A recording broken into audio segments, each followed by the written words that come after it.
9 of the biggest names in boxing. Every last one of them is hiding something. A murder mentor, a bullet in a man's skull, a champion who almost died in the ring. This is boxing's secret web. Tank Davis, Crawford, Shakur, Keyshawn Davis, Haney, Ryan Garcia, Rolly, Teofimo, Abdullah Mason, different promoters, different cities. Their fan bases generally hate each other, and in public, they act like strangers. They're not strangers, not even close. One of these men fought 12 rounds while air was leaking into his chest. His own doctor said he could have died. I'll show you the paperwork before this is over. One of them got raised by a real guy from The Wire, and 2 of them have been beating each other up since before they could drive. That photo that I just flashed you, you'll know exactly who these kids are in about 40 seconds. Every string on the board connects. I'm lighting them up one at a time. And the last one is gonna put you back in your chair, starting with the childhood war that boxing pretends never happened.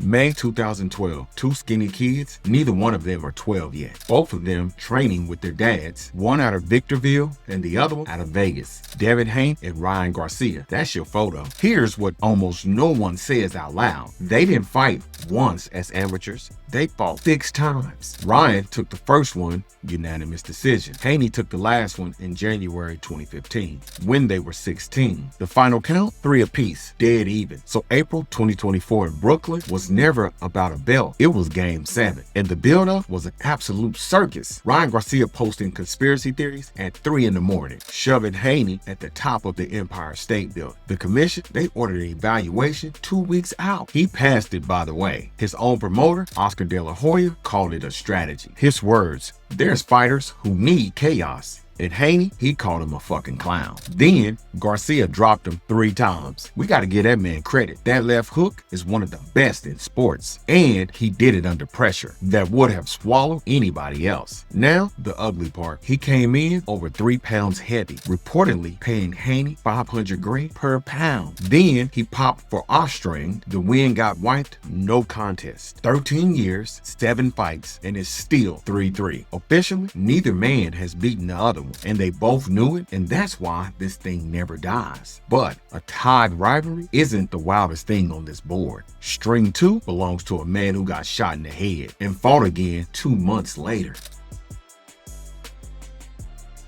Terence Crawford switches position mid-fight like he's switching gears. It's the scariest skill in sports. It broke Errol Spence. It confused Canelo Alvarez 2 divisions up. It was an accident. A kid in Omaha breaks his right hand in a school fight. Instead of sitting home, he shows up to the gym anyways and drills southpaw until it stops feeling weird. A busted hand built boxing's perfect 2-handed assassin. Nobody planned that. And it almost ended before it started. September 08, Crawford is 21, 4 pro fights. He walks out of a dice game, sits in his 86 Cutlass, counting his money, and takes a 9mm round to the side of the head. The round, it grazed the skull under his ear, a fraction of the angle either direction. There is no Terence Crawford. He drove himself to the hospital, got stitched up in 5 hours, knocked a man out less than 2 months later. Crawford, when I got shot, it changed my life tremendously. And for anybody who thinks he was born untouchable, Bud, he lost his first 2 amateur fights, 12 amateur losses total. His own mother hated a neighborhood kid to fight him so he would toughen up. Nobody collected. The undisputed king of 2 weight classes started 0 and 2. String 3 is the one that people don't believe, even when I say it out loud. One of the greatest characters in TV history is a real man, and he's standing in Tank Davis's corner.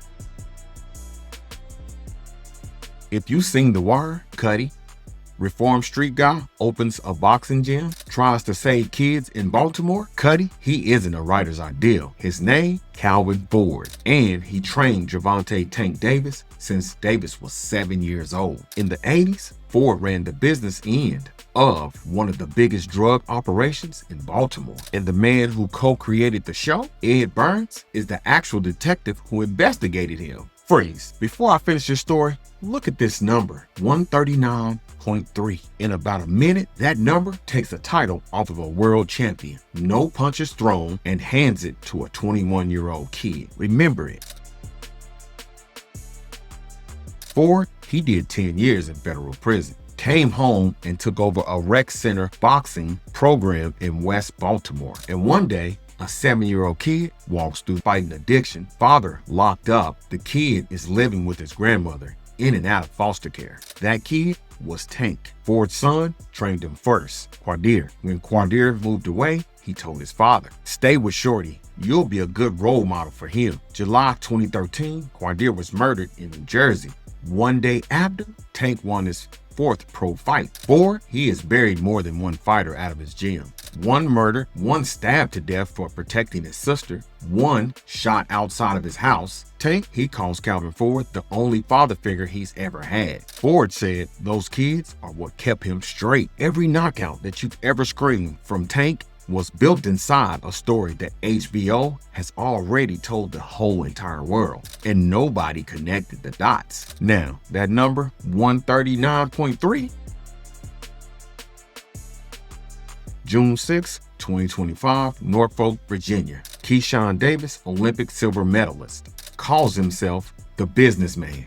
The kid steps onto the scale to defend his WBO lightweight title in front of his own city. 139.3. 4.3 pounds over. That's not a rough water cut. That's bad luck. That's 4 pounds stripped on the spot. Main event gone. The whole card falls apart in front of its own people. There's a backstage brawl, controversy, and credit where it's owed. Keyshawn can genuinely fight. Olympic hardware, real talent, real power, which is exactly what makes it worse. He didn't lose the belt to a fighter. He lost it to a scale. And here's the part that nobody is putting together. The kid who got bumped up to headline that broken Norfolk card, 21-year-old, homeschooled, out of Cleveland, one of Thick's brothers, Abdullah Mason. 5 months later, Mason goes 12 rounds with Sam Noakes and wins the exact same WBO lightweight belt. Keyshawn left on the scale, 20-0, 16 knockouts, youngest world champion in men's boxing. The torch, it didn't get passed, it got dropped. And the kid Mason, he caught it before it hit the floor. Which brings me to the tape that boxing's biggest Cold War was built upon. And it's sitting on somebody's phone right now. Before the belts, before the beef, these two start sniping at each other online every other week. Gervonta Davis and Shakur Stevenson. They were training partners, teenagers, friends, beating each other up, empty gyms with nobody watching, with no money on it. The tape, it exists.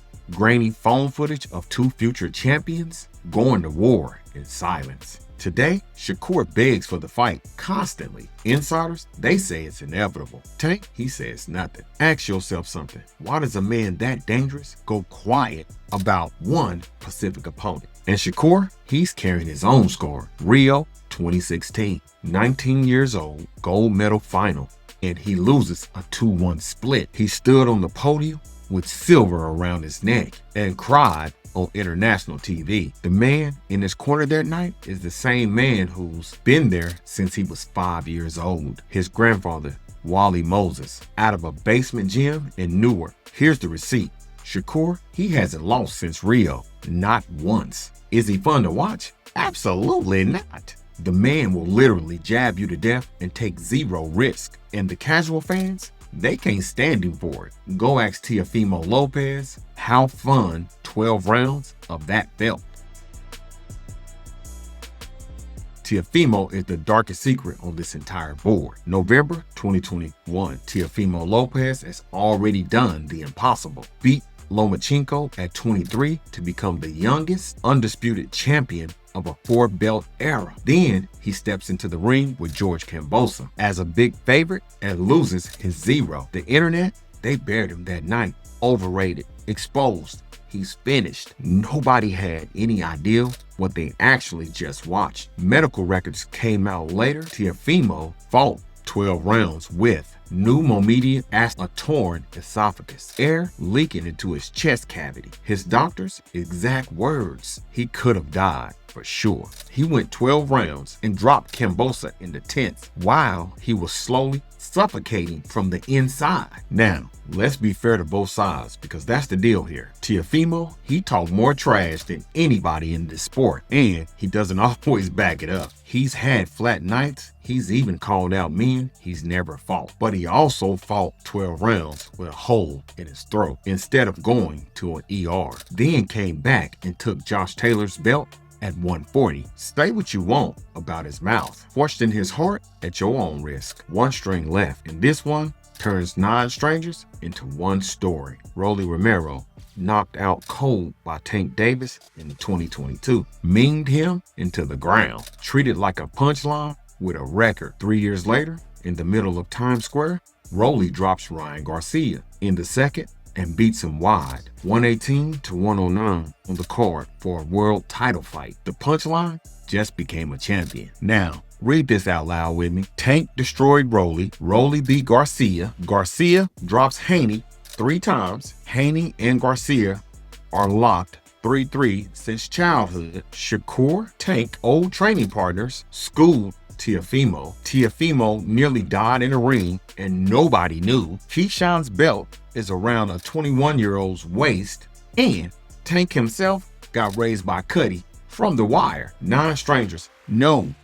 one web. They made each other, and now they're all coming for each other. All right, your turn, and don't give me that soft-ass answer. Which secret hit you the hardest? Haney and Garcia tied 3-3 for 13 years. Crawford taking a bullet to the head and fighting 2 months later. Teofimo fighting 12 rounds and could have died. Or The Wire being real this whole entire time. And while you down there, give me a prediction. Tank versus Shakur. Does it ever actually get made? And who's getting knocked out? And what round? Put a number on it. Put your name on it. Somebody's gonna tell you that you're wrong. But that's the point. If you actually call yourself a real boxing fan and you're not subscribed to this channel, fix that shit right now. We dig up the stories that this sport buries every single week. Holla at your boy. Peace. I'm out.